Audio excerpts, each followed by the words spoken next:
What's in store for the 2024 housing market?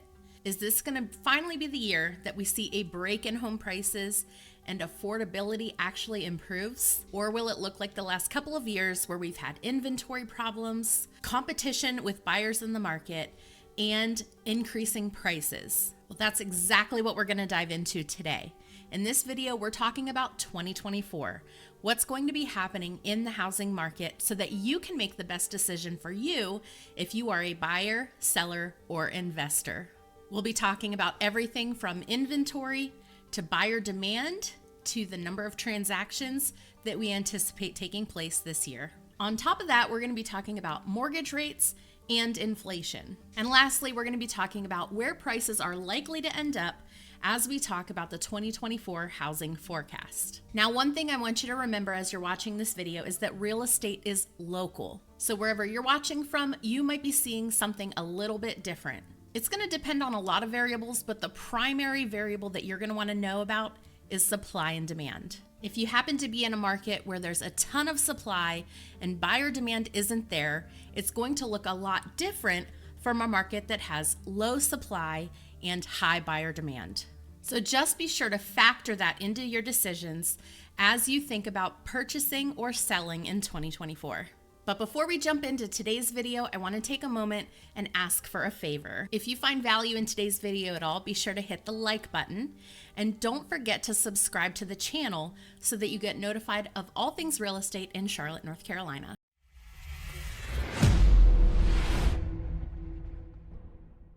All right, Jason, why don't you take us away with info on the economy? First, I wanted to go over the CPI data. Looking at this chart might be a bit confusing, but I want to draw your attention to the top right corner where it says 3.1.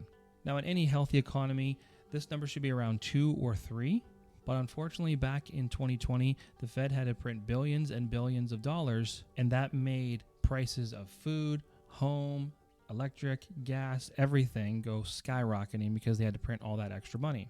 In order to combat that, the Fed had to increase interest rates at an unprecedented rate. Looking at this graph here, you can see that it went up higher and faster than ever before in history. So to combat the high inflation rates, they had to raise the interest rates so fast, which was hurting the economy.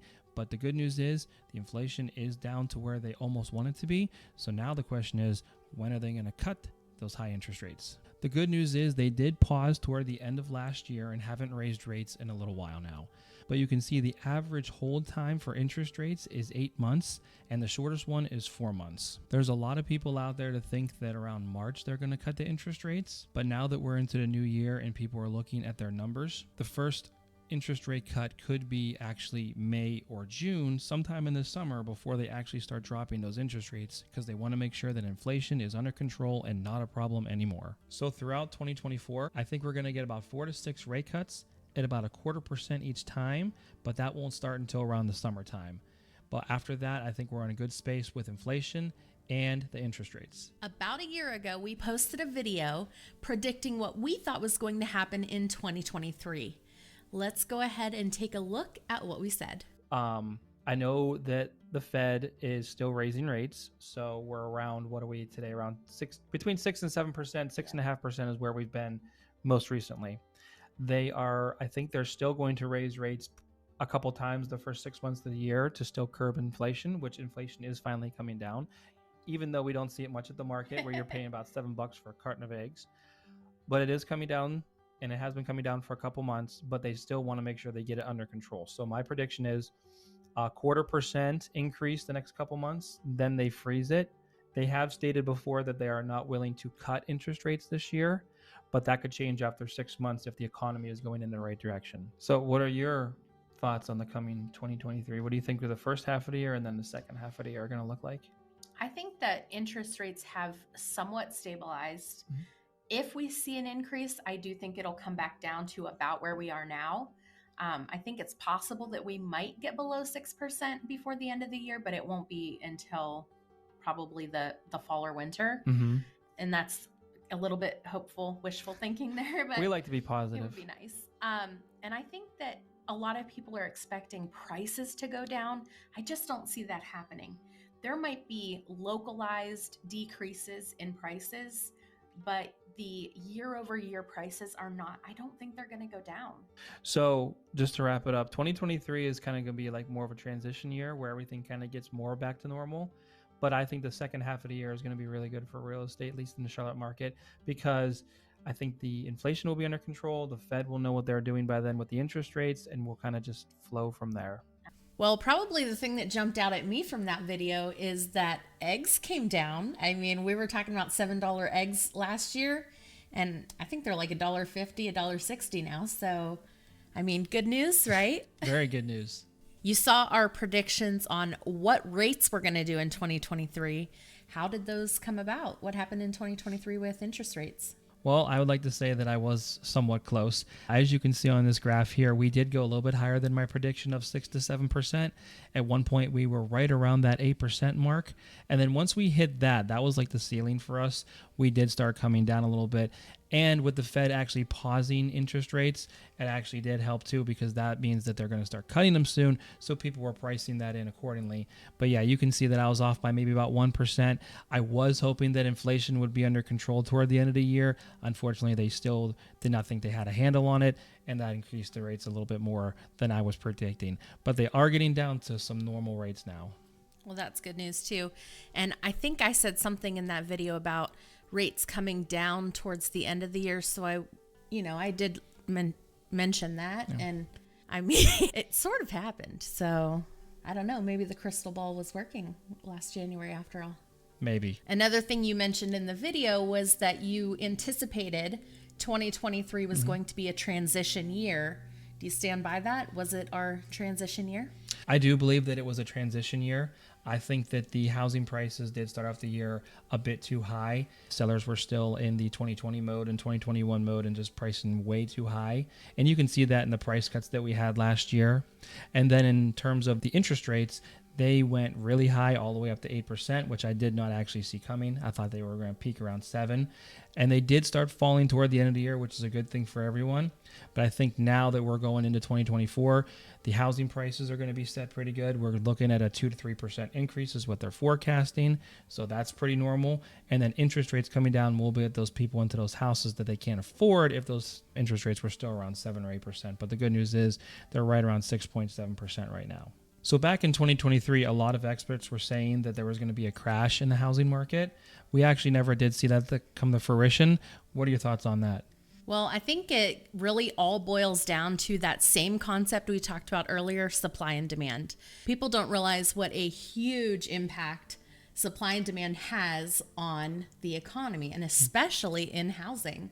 So when inventory never really increased to the point where we had an overabundance of a supply, and demand was continuing to place an upward pressure on prices, it just did not allow for anything major to occur. There were some isolated areas like localized price decreases, but nothing massive, nothing like what some people were calling for. If you're watching this video, you are wondering about our predictions for 2024. So let's go ahead and jump into that. Okay, so I'm going to start off with interest rates. Now, I'm just some guy from Charlotte, North Carolina who works in real estate with my wife here, but I'm thinking that this is going to be a very good year for interest rates to drop. Now, I think the interest rates for the first 3 to 6 months are going to stay the status quo, right around 6.75, 6%, somewhere in that range. But after that springtime and the Fed makes their first cut and they do their multiple cuts that they're hoping to do this year, as long as the economy continues to recover, I think that we're going to be looking for around between the 5s and 6s by the end of the year, which is kind of funny because that's what we predicted last year. But this year, we do believe that it's going to come true. And once that happens, once they get to 6 and under 6, that'll be a lot less pressure for people on those mortgage rates.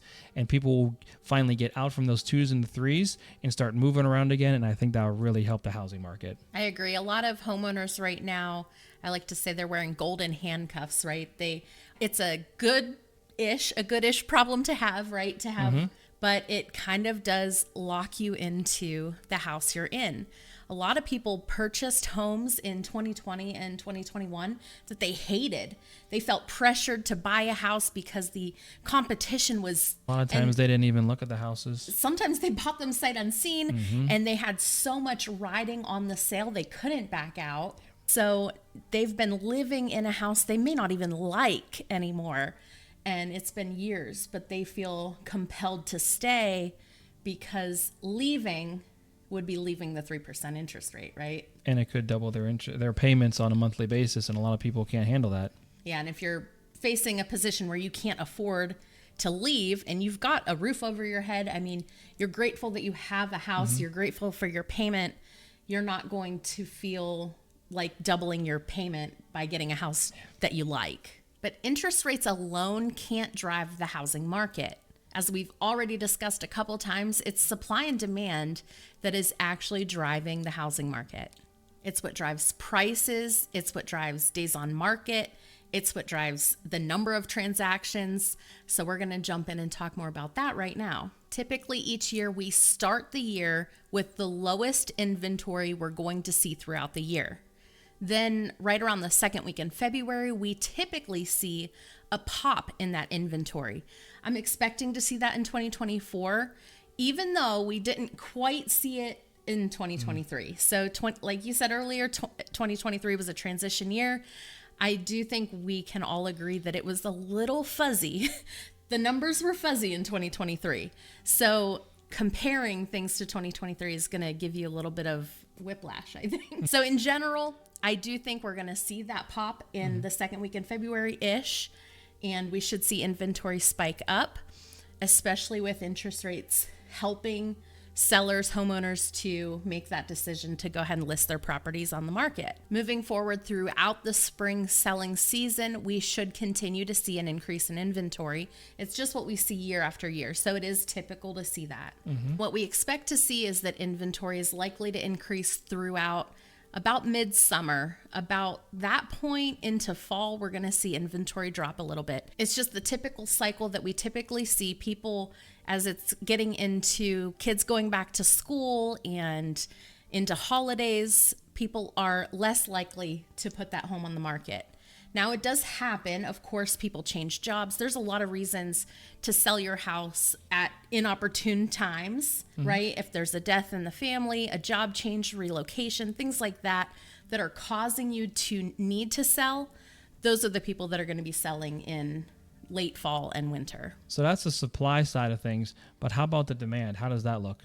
So what's going to increase demand this year is the interest rates, right? As the interest rates come down, those buyers who have been sitting on the sidelines are going to think, okay, now I can afford to purchase a home, particularly those first-time home buyers, right? The ones who are renting, the ones that are just, graduating college and getting to the point where they're ready to buy a house. Those are the ones who are going to be the most impacted by this because they're going to feel confident that now I can finally afford to buy a home. And ultimately, that is going to improve affordability, which is going to create motion in the market.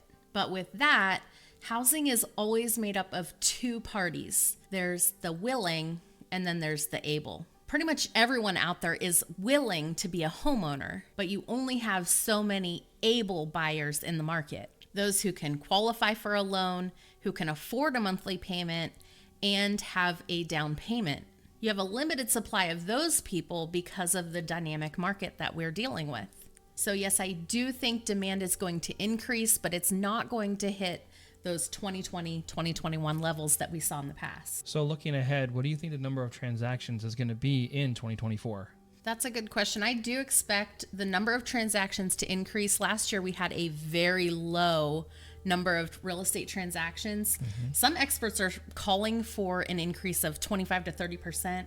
I think that's a little drastic. I do think it's going to be a little bit closer, but I think we're going to see an increase in 2024 for the number of transactions. All right, so let's talk a little bit about home prices. Where do you think those are going to go in 2024? So obviously this is the big question, right? Everybody wants to know if prices are going to go up, if prices are going to go down, and I don't have a crystal ball, but based on what has happened in 2023, when a lot of people anticipated that prices were going to go down and they didn't, prices went up. Here in Charlotte, we had a 4.2% increase year over year, just looking at December prices alone. Of course, month to month, you have increases and decreases. That's just the nature of the beast, right?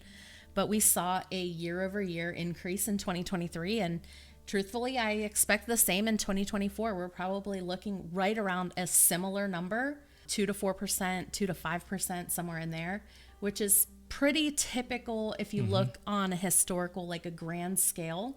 You typically see a 4 or 5% increase year over year, and that's what it's looking like is going to happen again. So for all those people out there wondering, should I buy now or should I wait? These are the things you need to be factoring into your decision. The buyers who are out there sitting on the sidelines are hoping that the prices will go down and the mortgage rates will go down, and that's the combo they're looking for to be able to jump into the market. But the reality is it's unlikely for everything to come down at once. It's more likely that prices are going to increase a little bit at a time, that interest rates are going to come down a little bit at a time, and you have to just jump into the market when you can afford it. At the end of the day, buying a home is a very personal decision. No one can tell you this is the right time to buy or this is the wrong time to buy. As a real estate agent, I tell people all the time, you have to buy when it's right for you. You make that decision based on how long you plan to be in the house, how much money you have in the bank, and being comfortable with that monthly payment. You absolutely cannot base it off of what might happen in the future. That's just not the right way to think about this. So if that's you and you think now is a good time to purchase a home, to sell a home, to start investing in real estate, reach out. Our information is on the screen for you and down in the description below. I would love to help you with your real estate journey in 2024. And if you're not in the Charlotte area, don't worry. I have connections all over the world to wonderful real estate agents. I would love to connect you with an agent in your area if you need a recommendation. So just to do a brief recap, we think that the interest rates are going to drop this year, but not until the second half of the year. The first predicted rate cut is around March or April, and it should be about a quarter point.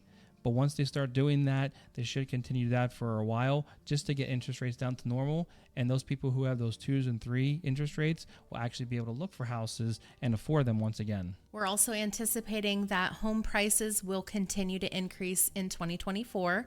Not a huge increase like we saw a few years ago, just your normal, typical 4%, 5% increase. We're also anticipating that in mid-February, we should see a pop in inventory. Spring always brings new houses to the market, and we're anticipating seeing that again. On the flip side of that, buyer demand is also going to increase right around that same time. So as buyers enter the market, we're going to see increased competition once again for those desirable homes. As far as days on market, we should see decreases throughout the spring and summer, and then back into fall and winter, we should see those increasing again, just like normal. Listen, if you found value in today's video, be sure to like the video and share it with someone who you think might be interested in real estate in 2024.